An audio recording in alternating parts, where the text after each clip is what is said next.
إياك نعبد وإياك نستعين اهدنا الصراط المستقيم صراط الذين أنعمت عليهم غير المغضوب عليهم ولا الضالين آمين. بسم الله الرحمن الرحيم. قال المصنف رحمه الله تعالى ونفعنا به وبعلومه وعاد علينا ببركاته وأسراره وأنواره وعلومه ونفعنا بذلك آمين. قال بسم الله الرحمن الرحيم. Bismillah, selamat menyebut asma Allah Ar-Rahmani, dan kang mau welas asih dalam dunia dan akhirat. Ar-Rahimi, dan kang welas asih dalam akhirat loko. Miwiti ngaji sawa ingsun ai abdadiu ai akrau, tegese miwiti maca atau ngaji sawa ingsun. Kalian sedaya ingkang minulya, niki awal dari pembukaan kitab Fathul Qorib, kitab yang menerangkan tentang ilmu fikih. Niki diawali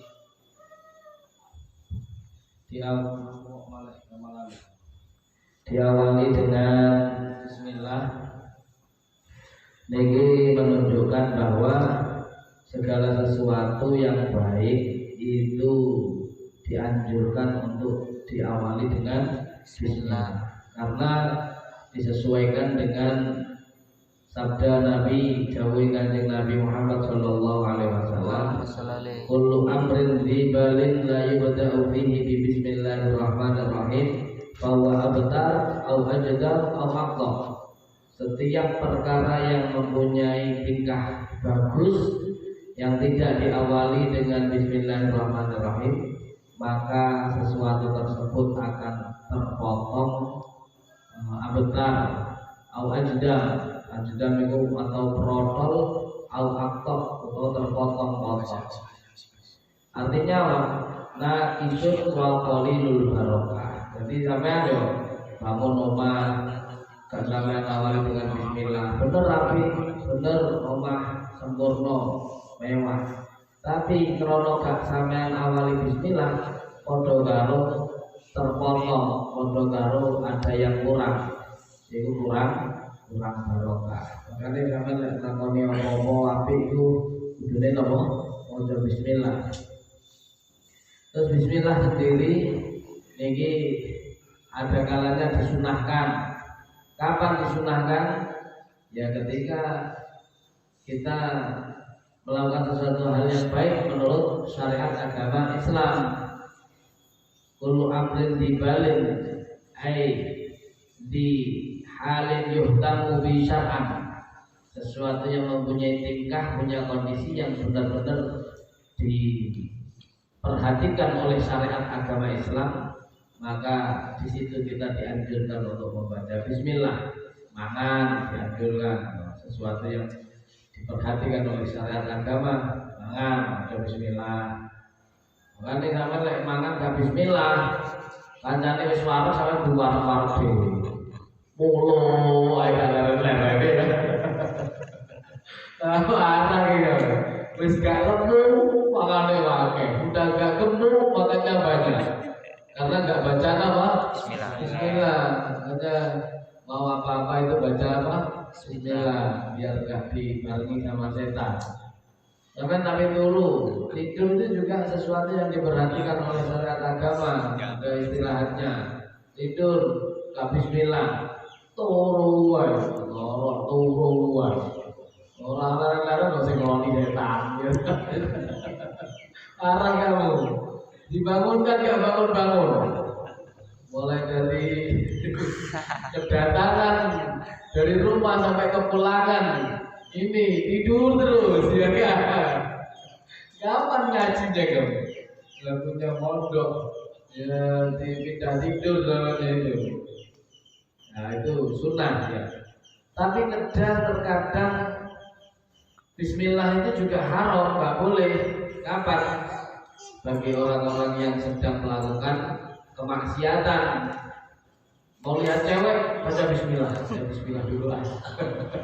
Gak boleh, haram. Mau minum homer, wah ini minuman paling lezat ini, bismillah aja. Haram, gak boleh. Ada bentuk penghinaan kepada ayat-ayat suci Al-Qur'an, haram gak boleh. Kadang juga makruh Untuk apa? Untuk sesuatu hal yang menurut agama yang dimakruhkan, seperti makan makanan yang di situ ada bau yang menyengat, yang mengganggu orang lain, seperti makan pete, makan jengkol, makan bawang putih atau bawang merah. Itu kan malaikat nggak mau deket sama kamu kalau kamu masih bau apa? Bau pete. Bismillah, makruh bismillah. Karena makan pete itu makruh jadi.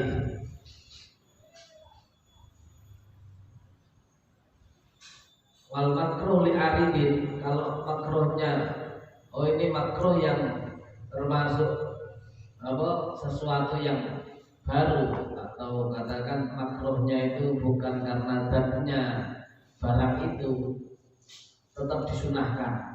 Kayak tadi seperti makan pete itu masih sunnah, karena dianggapnya bau itu sesuatu yang baru atau bukan dari zatnya makanan itu. Kalau makanan itu kan boleh aja. Yang makruh itu ini misalnya suami istri itu kan boleh melihat aurat suaminya atau istrinya. Nah itu ketika melihat auratnya kan makruh, lidati zatnya melihat itu kan makruh. Kok baca bismillah juga apa? Ikut makruh. An-nadar li aurati zaujatihi. Kalau yang diharamkan karena sesuatu yang baru, ya sesuatu yang baru, kayak seperti wudhu dengan air yang digosok. Ini wudhunya baca bismillah sunnah apa enggak? Tetap sunnah. Kan haramnya kan karena gosoknya, tapi kan wudhunya tetap sah, kan gitu. Maka disunahkan tetap baca bismillah. Terkadang bismillah itu juga wajib. Kapan Jid? Bismillah itu wajib Jid. Bismillahirrahmanirrahim. Moco itu wajib. Kapan aja kan? Itu ketika sholat, apa bismillah Fatihah jangan pakai bismillah, dasar apa ya? Madhab Syafi'i Fatihah itu mulai bismillahirrahmanirrahim sampai waladhdallin, maka menjadi kewajiban kita karena itu termasuk bagian dari rukunnya sholat. Rukunnya sholat baca Fatihah. Nah di dalam Fatihah wal basmalah ayatun minha, termasuk ayat dari Fatihah. Maka wajib kamu baca bismillahirrahmanirrahim. Itu wajib. Wakila innaha tubahu, terkadang ya bismillah bisa mubah di dalam hal-hal yang di situ tidak ada keterkaitan dengan sesuatu yang diperhatikan oleh agama. Karena lil mata min makanin ila makanin akhar, memindah harta benda dari satu tempat ke tempat yang lain, ini sesuatu yang mubah. Tapi sebenarnya kalau kita memindah sesuatu dari tempat yang kurang aman terus dipindah ke tempat yang lebih aman, yang lebih bersih, yang lebih layak, ya kalau kita niatnya untuk takriman wa isyrofan, ya memuliakan, ya bismillah tetap sunnah. Itu menurut kil saja, tidak sunnah. Jadi tak tarihi al-ahkam al-arba'ah. Jadi bismillah itu bisa juga sunnah, bisa juga makruh, bisa juga haram, bisa juga tadi mubah, atau bisa juga wajib. Empat. Itu bismillah. Bismillahirrahmanirrahim. Qala dawuh sapa asy-syaikh al-imam al-alim al-allamah Syamsuddin Abu Abdillah Muhammad bin Qasim Asy-Syafi'i, taqabbalallahu bi rahmatihi wa ridwanihi, amin. Qala dawuh sapa asy-syaikh wong tuwa, asline syekh niku wong tuwa.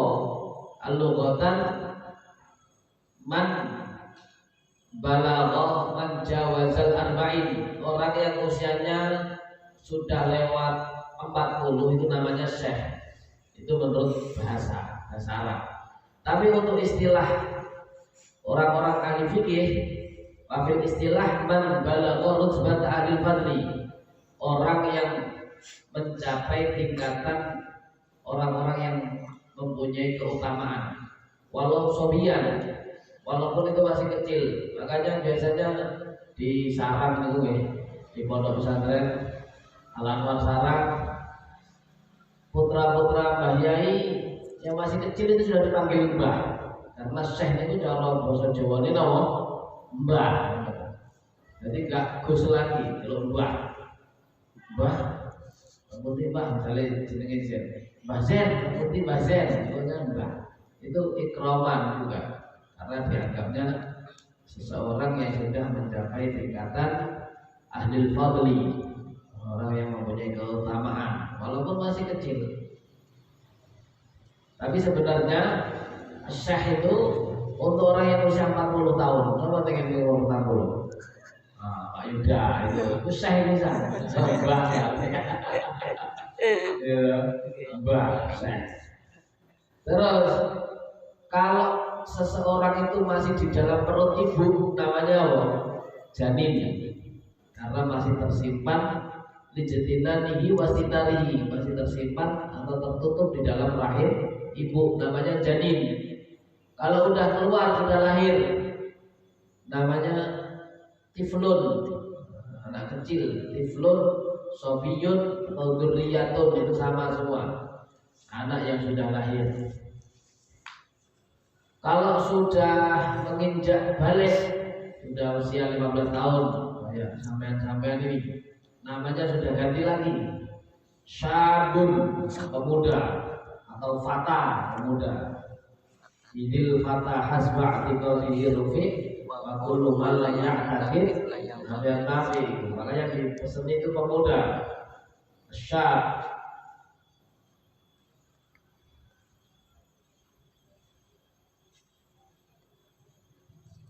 Pemuda, wafata itu mulai balik usia 15 tahun sampai usia 30-an, itu namanya pemuda. Dari zaman yang umur 17, selawe, pemuda. Subhanul yaum rijalul ghad, gitu. Subhanul yaum rijalul ghad. Pemuda hari ini tokoh masa yang akan datang. Maka kamu siapkan diri sampean dengan persiapan yang matang, dengan segala kemampuan sampean untuk meraih keilmuan. Karena itu nanti yang akan menjadi modal kalian di masyarakat atau di lingkungan kalian masing-masing. Subhanul yaum rijalul ghad. Pemuda hari ini pemimpin hari esok.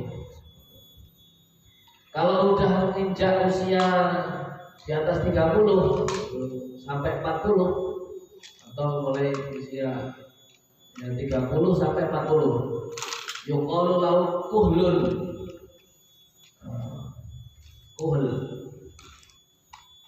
Wa ba'dal arba'in yuqalu lahu syekh. Nah, kalau sudah usia 40 baru dikatakan syekh. Laki-laki itu kalau perempuannya syekhah. Itu istilah-istilah mengenai apa? Kata-kata syekh. Kalau tahu sama syekhu guru, al-imam kan dari imam. Imam itu ya panutan.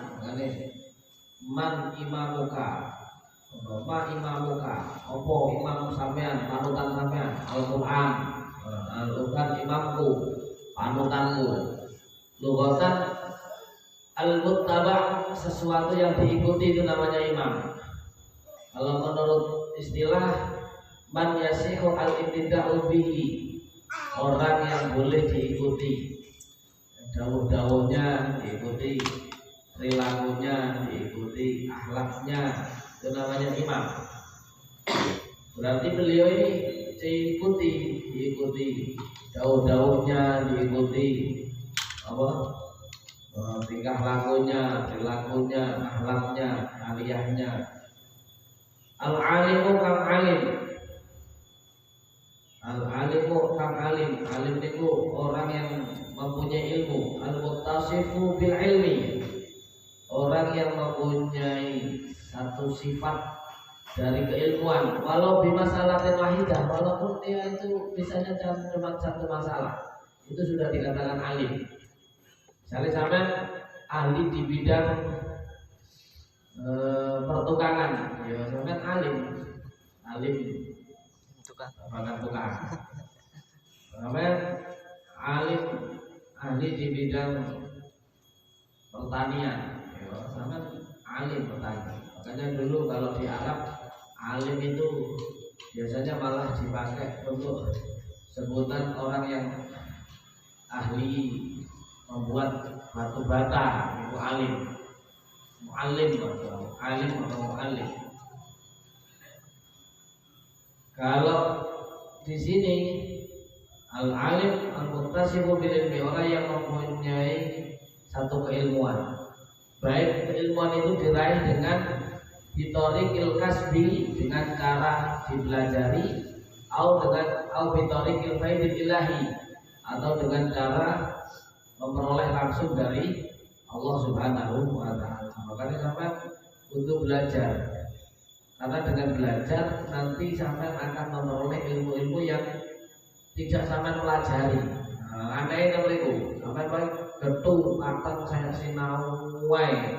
Wong lak ora iso dhewe karepe dhewe ngono. Tapi lek gak sinau keteni iso karepe dhewe gak iso. Awet turu ae. Kamu tidur hari. Enggak akan bisa. Tapi kalau kamu belajar terus, baru nanti akan terjadi tiba-tiba bisa gitu. Karena ilmu yang harus diproses, ada yang diperoleh langsung dari ilahi, dari Allah. Tapi caranya ya harus itu belajar. Maka disampaikan oleh sebuah syair, ta'allam alaisal mar'u yuladu aliman. Belajar kalian. Gak ada orang itu dilahirkan alim, itu gak ada. Ya kecuali baginda Nabi. Maksudnya secara umum orang itu gak ada lahir tiba-tiba alim. Ya ada proses dulu. Atau kecuali orang-orang yang menjadi pilihan dari Allah Subhanahu wa Ta'ala. Kita kan yang sudah di dalam kandungan sudah hafal Al-Quran, hafal juz misalnya. Kan hanya orang-orang tertentu itu, pengecualian itu namanya. Kalau secara umum, ta'allam, belajarlah kalian. Walaisal mar'u yuladu aliman, enggak ada orang itu dilahirkan alim. Semua awalnya enggak tahu, lama-lama menjadi tahu. Kayak kamu awalnya enggak tahu kalau api itu panas. Tiba-tiba tambah besar-besar tahu kalau api itu panas. Kapan sampai seperti ini kalau api itu panas? Aku kan pokoknya moro-moro rokokan. Ngomong gawe api gawe geni. Belajar.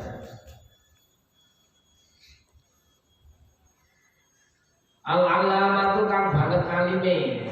Banget alime ini baru kasih rotul ilmi, banyak ilmunya ini. Kalau al-alamah itu sighah mubalaghah, sighah yang dibuat untuk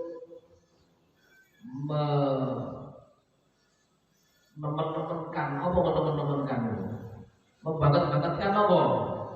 Apa Yuda? Sering-seringkan. Lebih-lebihkan, biar disampaikan sampai sepenuh-penuhnya, dipenuh-penuhkan, itu mubalaghah. Orang sangat alim banget, nah itu namanya alamah. Syamsuddin kan sejuluk srengenge agama. Orangnya itu punya banyak ilmu banyak sehingga dianggap sebagaimana matahari di matahari agama, karena menerangi seluruhnya. Sampai lihat, sampai jadi matahari semuanya kau terangi, gak pandang bulu itu kan. Orang mau jemur sarung, mau jemur songkok, mau jemur katok, gitu. Semuanya tetap dikasih panas. Matahari itu baik, tumbuh-tumbuhan itu yang berbuah atau yang enggak berbuah, yang pahit atau yang manis, semuanya dikasih. Itu orang alim itu gitu, rahmatan bil alamin. Ya, sahawatun nafus warahmah al alal mu'minin, dia punya kasihan, rasa belas kasih kepada orang-orang mukmin.